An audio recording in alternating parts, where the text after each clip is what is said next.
उस कुर्सी पे भी बैठे जहाँ पे आपके प्रधानमंत्री बैठते थे, उस कुर्सी को भी आपने देखा, उनके ऑफिस को भी देखा आपने? और उस ऑफिस में तो देखा पर उसमें बैठना तो नहीं बैठा, बट उसको कुर्सी से तोड़ दिया हमने। जिस कुर्सी पर बैठ करके भ्रष्टाचारी सरकार चल रही थी, करप्शन होता था, उस कुर्सी को ही आपने अपने हाथों से तोड़ दिया, हाँ तोड़ दिया, जला दिया भी। अब के अब जो भी नेता होगा ना, अब उसके मन में डर तो होगा ना, अब ऐसा भ्रष्टाचार किया तो ऐसा ही करेगा नेपाली लोग। काठमांडू के अंदर हम इस वक्त मौजूद हैं, अनडिफाइंड लोकेशन है और इस अज्ञात लोकेशन पे हमारे साथ बात करने के लिए कुछ जेंजी है जो लीडरशिप रोल में रहे, पूरे रेवोल्यूशन को लीड किया जेंजी ने, और वो हमारे साथ बात करने के लिए। आमतौर पे जेंजी के लिए कहा जाता था कि टिकटॉक वीडियोस देखना, सोशल मीडिया पे एक्टिव रहना, तो क्या वो ट्रिगर पॉइंट रहा? आप खुद स्टूडेंट है, आपने खुद उस चीज़ को देखा, आपने खुद उस चीज़ में भाग लिया कि कैसे एक रेवोल्यूशन को लीड किया स्टूडेंट्स ने?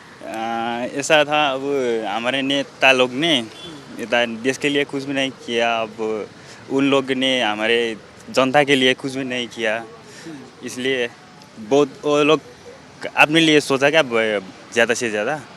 अभी हम हमारे लिए नहीं, कुछ नहीं सोचा क्या, ये हमारे लोग ले। मतलब आपको गुस्सा आता था कि जो नेताओं के बच्चे हैं वो तो पेरिस में वेकेशन मनाने जाते हैं और आप पढ़ लिख कर भी आप कॉलेज में पढ़ रहे होगे, लेकिन आपको जॉब अच्छी नहीं मिल पाई है। जो डिफरेंस था कि नेताओं के बच्चों में और आम नेपाली बच्चों में, यूथ में कितना अंतर नज़र आता है। आप किस चीज़ की पढ़ाई कर रहे हैं अभी? अभी हम +2 के अंदर है। अच्छा, 12th में। हाँ, तो जो बच्चे बुक्स लेके जाते हैं, यूनिफॉर्म में जाते हैं, गोलियां चलती है, कैसे पूरा रेवोल्यूशन लीड किया गया?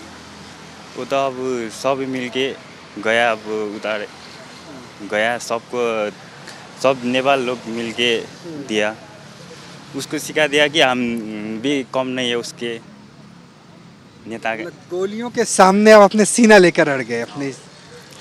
वो तो जाना ही था। अब उन लोग हमारे देश से जान निकलना चाहिए था क्या वो लोग।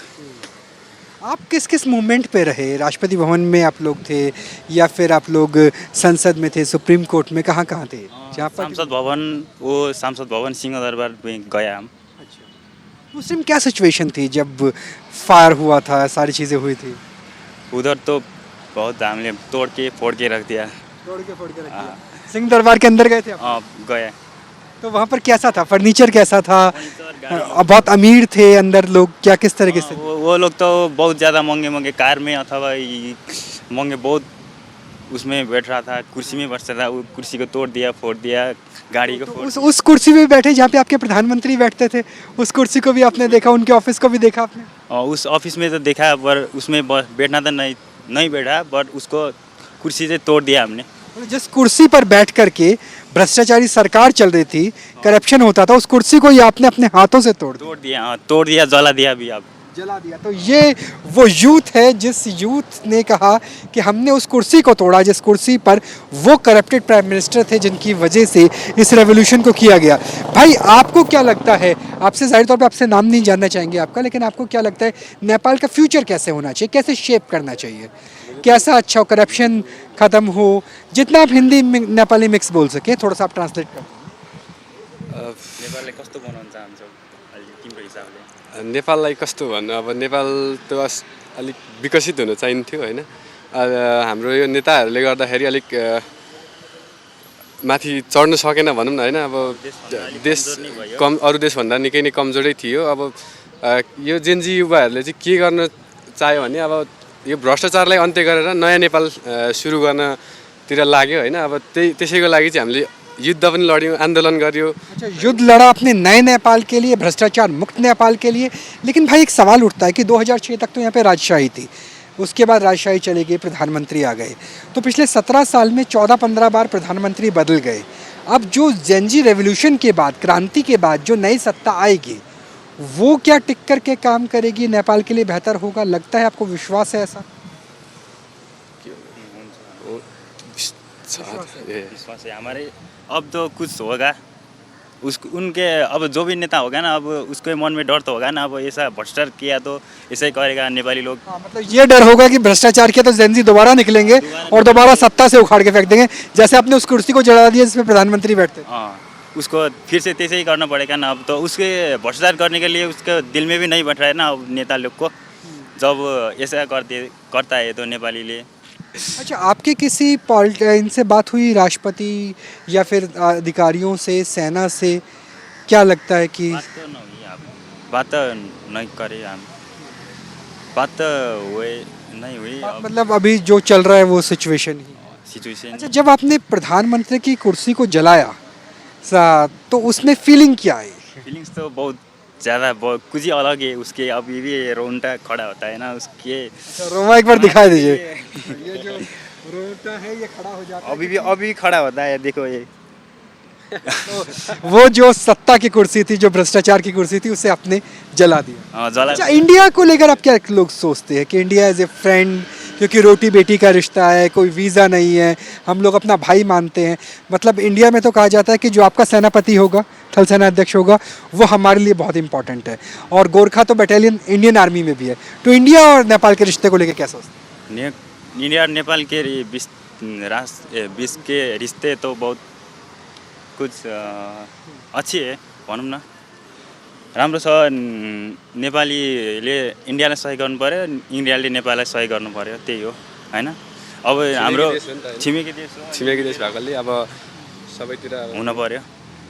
मतलब दोस्ती रहे। दोस्ती रहना पड़ेगा ना अब, भनौँ न अलि। अच्छा, as a youth leader, as a Gen Z leader, America China को लेकर के आपकी सोच क्या है? अब उसके सोच में तो कुछ ही अलग, पता नहीं खास। Do you think positive sense for China and America, because America is investing around $500 million in China, and there is a CPEC project of China and Nepal, project तो अब the road project, Trans Himalaya project of China. कहती उसके बारे में कुछ खास पता नहीं हमको। मतलब जो रेवोल्यूशन हुआ उसके पीछे कई जगह आग जली भी हुई, कई जगह नुकसान भी हुआ, तो ऐसा, और कई लोगों ने मुंह पे कपड़ा भी बांध रखा था। तो ऐसा आपको लगता है कि जो जेनजी का मूवमेंट था, उस मूवमेंट पे कुछ ऐसे भी असामाजिक तत्व जुड़े जो उस मूवमेंट की स्पिरिट को ख़राब करना चाह रहे थे, आत्मा को ख़राब करना चाह रहे थे? क्योंकि अगर कोई मॉल जला, कोई सड़क जली, कोई वाहन जले, तो वो तो प्रॉपर्टी आप ही लोगों की है ना, नेपाल की। अब उसको वो सत्ता में बैठा वो लोग को चलाना था, बट क्या क्या हुआ, सब जला दिया बंदे लोग ने। गुस्से में सबको जला गुस्सा था, गुस्से में बहुत ज़्यादा गुस्सा था। अब सबको उखाड़ के फालेंगे जैसे कर रहा था। देश की प्रधानमंत्री तो भाग गया, बच गया। तो ये है नेपाल का यूथ, जिनका साफ तौर पर कहना है कि हम भारत को अपने भाई की तरह से मानते हैं।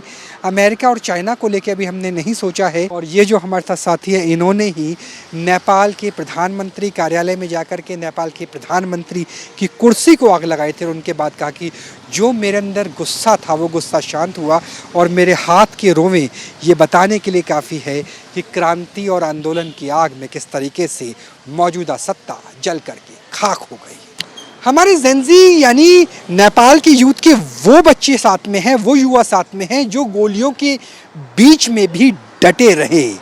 जब 19-20 युवाओं को गोली मारी गई थी नेपाल पुलिस से, तब भी वो वहीं पर ही मौजूद थे और गोलियों के बीच में अपने आंदोलन को, अपनी क्रांति को जलाने की कोशिश कर रहे थे।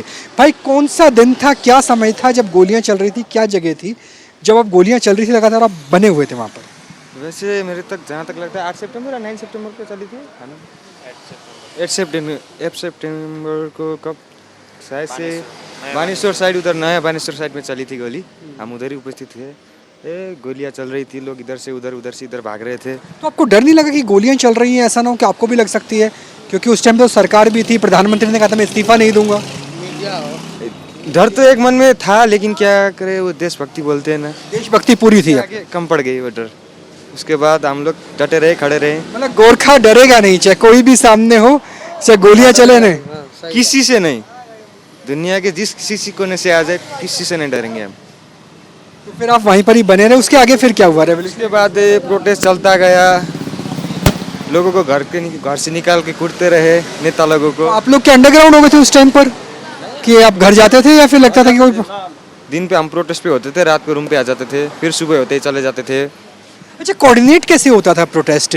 टेलीग्राम पे मैसेज आते थे, व्हाट्सएप पर आते थे, क्योंकि उस टाइम पे तो सोशल मीडिया भी बैन हो गया था। तो कैसे आपके पास आता था कि यहाँ पर इतने बजे सब लोगों को पहुँचना है? नहीं, वो बैन तो नहीं हुआ था, चल रहा था, वीपीएन से चल रहा था। वही से चल रहा था। हमारा जो प्राइम मिनिस्टर थे ना एक्स, वो भी चला रहे थे। अच्छा, वो भी चला रहा था। हाँ, पोस्ट कर रहे थे वो भी। तो आपको सोशल मीडिया के जरिए मैसेज मिलता था कि कहाँ पहुँचना है? वही जेनजी का पोस्ट, बी रेडी फॉर 8 सितंबर। तो कौन सी एप्लीकेशन की ज़्यादा यूज़ करते थे? व्हाट्सअप को करते थे आप लोग, टेलीग्राम को, या किसको ज़्यादा करते थे? ज़्यादातर से हम कॉल पे ही बात करते थे। शायद और जब मास मैसेज भेजना हो पूरे ग्रुप को बताना? नहीं, एक बंदे को बोलो सब में पहुंच जाता था, वैसे था हमारा ग्रुप, वैसे हम करते थे। और अगर इंटरनेट नहीं भी चलता तो भी काम हो जाता सबको? टावर तो है ना, कॉल पे तो बात होता था। वैसे जैसा फर्क नहीं पड़ा, सब बैन नहीं हुआ था, किसी के फ़ोन में बैन हुआ था, किसी के में नहीं हुआ था, वो अपनी बात पे। तो वीपीएन और नॉर्मल कॉल, ये दो आपके नेटवर्किंग का जरिया था। जहाँ तक मेरे को लगता है और लोगों ने किया होगा वीपीएन का यूज़, लेकिन हमने तो नहीं किया था क्योंकि हमारा फ़ोन एकदम सही चल रहा था, नेट सही था हमारा। अच्छा, आपके कितने दोस्त थे जो उस टाइम आंदोलन में साथ में रहे, क्रांति में साथ में रहे? कितनी भीड़ थी उस वक्त? भीड़ तो बहुत ज़्यादा थे, लेकिन वो पहचान के नहीं थे। ऐसी बात है मतलब सिर्फ एक ही पहचान थी कि आप भी नेपाली, वो भी नेपाली, और जो कर रहे हैं वो नेपाल के लिए कर रहे हैं। हाँ जी, बस यही बोलिए आप। अच्छा, देशभक्ति आपके अंदर है, लगता है कि आपको चेंज आएगा, जो नई गवर्नमेंट होगी वो प्रो यूथ होगी, रेमिटेंसेस के लिहाज से, टूरिज्म के लिहाज से, एंटी करप्शन के लिहाज से, जो नेपोटिज्म चल रहा था वो खत्म हो पाएगा? नेपोटिज्म तो शायद से ख़त्म हो जाएगा, लेकिन कहीं ना कहीं तो रहेगा, वो मेरे को पता है। ज़्यादातर हट जाएगा बोलो, आप ऐसे बोल सकते हैं। अभी के जो नेता लोग हैं, मैं यही बोलूँगा कि युवा को मौका देना चाहिए। जो ऑलरेडी वो राजनीति में है, उन लोगों को देकर कोई फ़ायदा नहीं। अगर हमारा कोई एक लीडर युवा हो तो शायद से देश, मतलब अगला प्रधानमंत्री जब भी हो तो वो बने प्रधानमंत्री जेनजी का, यूथ बने। जेनजी का ही तो नहीं बोलूँगा मैं। या जो आपके मेयर है हाँ, वो बालन होता तो बहुत मज़ा आता। बालन को बनाना चाहते, देखना हाँ, चाहते? मैं मन से उनको सपोर्ट करता हूँ अगर वो हो जाए, लेकिन अभी मैं उनको टेम्परेरी नहीं देखना चाहता। जो हम लोग वो इलेक्शन से आए, 5 साल के लिए आए और काम करें, उसके बाद वो सीट उनका ही है। हाँ। अच्छा, इंडिया को आप किस तरीके से देखते हैं कि बिल्कुल रोटी बेटी का संबंध है, हम तो बिल्कुल भाई की तरह से समझते हैं, नेपाल पे हमारा पूरा हक है और इंडिया पर नेपाल का पूरा हक है? हाँ, वो तो है, अच्छा है बहुत संबंध। कहीं कभार वो होता है ना, कभी कभी मनमुटाव तो होता ही रहेगा। होता है। तो भाइयों में भी हो जाता है, अपने दो भाई हो उसमें भी हो जाता है। ऐसा है। अब क्या जो पूरा मूवमेंट हुआ उसके पीछे कहीं चाइना या अमेरिका का एंगल भी देखते हैं, या it's all about the Gen Z movement? It's all about the Gen Z moment. हम इधर दाएं बाएं किधर नहीं देखे, जस्ट हमको करप्शन से होता है ना, तकलीफ हो रही थी। अब दिन प्रतिदिन समस्याएं बढ़ती जा रही थी। उसकी वजह से जो जेनजी का वो एक क्रू आया जो हमारे सोच क्या बोलते हैं, हमारे दिमाग में बैठ गया है कि करप्शन नहीं चाहिए, हटाना चाहिए। उसकी वजह से हम लोग प्रोटेस्ट किया, हम लोगों ने, हमने हमारा देश हमारे हाथ में ले लिया। अब पूरा देश सुरक्षित है। हाँ, अभी तो। और जो लोग बाहर से आना चाहते हैं नेपाली, उन्हें भी कहना चाहेंगे कि नेपाल से आप आइए, टूरिज्म कीजिए, घूमिए पूरी तरह से? हाँ, वो अभी तो पासपोर्ट चाहिए, लेकिन इमरजेंसी जो कार्ड है ना, वो चाहिए होगा आपको घूमने के लिए। थोड़ी समय के लिए नेपाल अभी असुरक्षित भी है, क्योंकि जो हम लोगों ने प्रोटेस्ट दिया था उसमें कहीं चौकी थाने, आपको कोई चोट भी लगी थी क्या? चोट, हाँ वो साधारण चोट तो लगी, लेकिन जैसा वैसा गंभीर वाली नहीं थी। हम लोग सर्वाइव करे, अभी भी चल रहे हैं। अच्छा, एक जूता बहुत वायरल हुआ था, जिस जूते में खून था, उस जूते को देख करके, बच्चे के जूते को देखो, क्या क्या फीलिंग आई थी अंदर? उस वक्त एक ही फीलिंग आई थी, ये नहीं करना चाहिए था, और ये कर गए, समझो वो लोग मर गए, उसको मारा भी। तो ये युवा है नेपाल के, जिन युवाओं ने क्रांति करके दिखाई, और क्रांति का बिगुल फूका उन युवाओं ने जिन्हें आमतौर पे टिकटॉकर कहा जाता था, रील्स वाले कहा जाता था, लेकिन रील्स देख देख के रियल लाइफ में किस तरह से सत्ता को उखाड़ फेंका जा सकता है, ये जेनजी ने तय करके दिखाया। और यही वजह है कि 1971 की जंग में सैम मानेकशॉ, इंडियन आर्मी के अध्यक्ष की तरफ से, सेनापति की तरफ से कहा गया था कि अगर आप कहते हैं कि मुझे डर नहीं लगता, तो या तो आप झूठ बोल रहे हैं या आप गोरखा है। और इन गोरखाओं ने एक सत्ता को, एक भ्रष्टाचारी सत्ता को उखाड़ कर फेंक दिया। क्या मैं सहयोगी जयराम के साथ राहुल डबास, न्यूज़ नेशन, काठमांडू, नेपाल। जहाँ भक्ति है हर शब्द में, कथाओं में छुपे हैं दिव्य रहस्य, और ज्योतिष देता है जीवन को दिशा। धर्म से जुड़ी हर बातों को जानने के लिए हमारे चैनल स्तुति को सब्सक्राइब करें। चैनल पर जाने के लिए इस लिंक पर क्लिक करें।